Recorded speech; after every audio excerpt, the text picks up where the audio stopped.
गाढवाचे तहाने पालटती क्षणोक्षणे उपजता बरे दिसे पण रूप वाढता ते नासे. गाढवाचं पिल्लू टुनुक टुनुक टुनुक टुनुक उड्या मारतंय जन्माल्यावर. किती सुंदर दिसतंय, अद्भुत दिसतंय. तुकाराम महाराजांची भाषा बरी.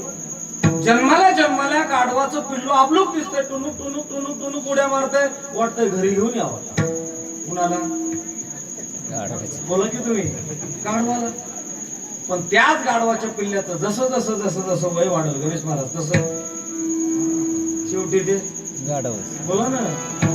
हा, ज्ञानोबराची भाषा सांगताय का? ज्ञानोबरा म्हणतात, प्रथम वयस का काळी लावण्याची नवाळी प्रगटे जैसी आगळी अंगन अंग. ज्ञानोबरा म्हणतात, त्या विश्वातली कुठलीही गोष्ट घ्या की तुम्हाला आता बरी वाटेल, पण हळूहळू हळूहळू तिचा ऱ्हास होणार. बघा, ज्याचं ज्याचं नवीन लग्न झालंय ना, झालं की तर कोणाचं, ज्याचं ज्याचं नवीन लग्न झालंय त्याचं किती आकर्षण असते तेव्हा.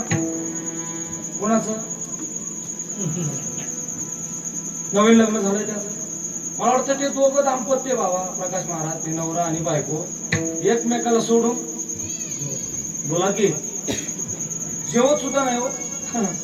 हे जर बाहेर गेला तर त्याला जवळपास घरी येऊ तर 100 फोन करते. 100 फोन. कुठे आहेत? इथं मार्केटमध्ये. व्हिडिओ कॉल करा.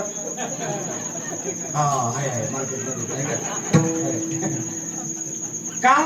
हे त्याच्या हा तसंच आहे. त्याच्याबद्दलचं ते आकर्षण आहे तेवढं. पण खरं सांगा, आता तुम्ही सगळे अनुभवी माणसं आहेत, संसारिक माणसं आहेत. आपण लग्नाचा आनंद लग्नाच्या दिवशीच का आयुष्यभर? बोला की राव. जोपर्यंत हळद धुवून निघत नाही तोपर्यंतच बरं आहे ते. त्याचं सुख आहे. तो कोण असतो?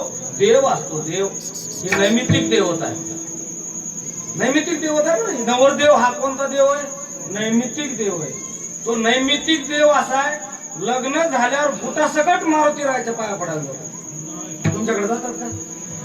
बुटा सकट जात आहे, त्याला कोणी काही म्हणत नाही. काहीकडे मी काही ठिकाणी माझ्या डोळ्यानं मी पाहिले, नवरदेव नवरी बाबा ते चपला सकट बुटा सकट मंदिरात जातात. त्याला कोणी काही म्हणत नाही.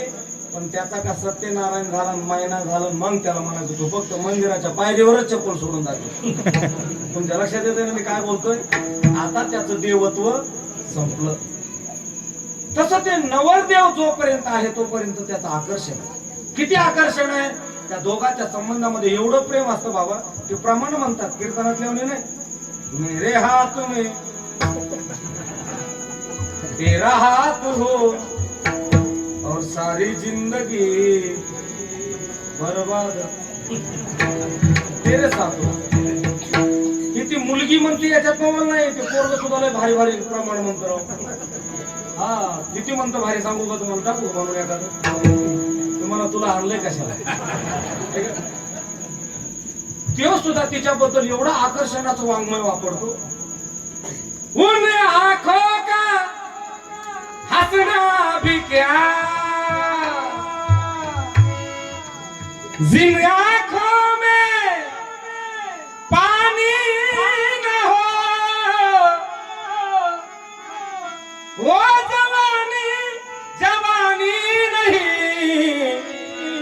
जिसकी कोई कहानी न हो, जीने मरने की किसको पड़ी, राम भजले श्याम भजले घड़ी दो घड़ी जय सिया राम. तुमच्या मनात प्यार करून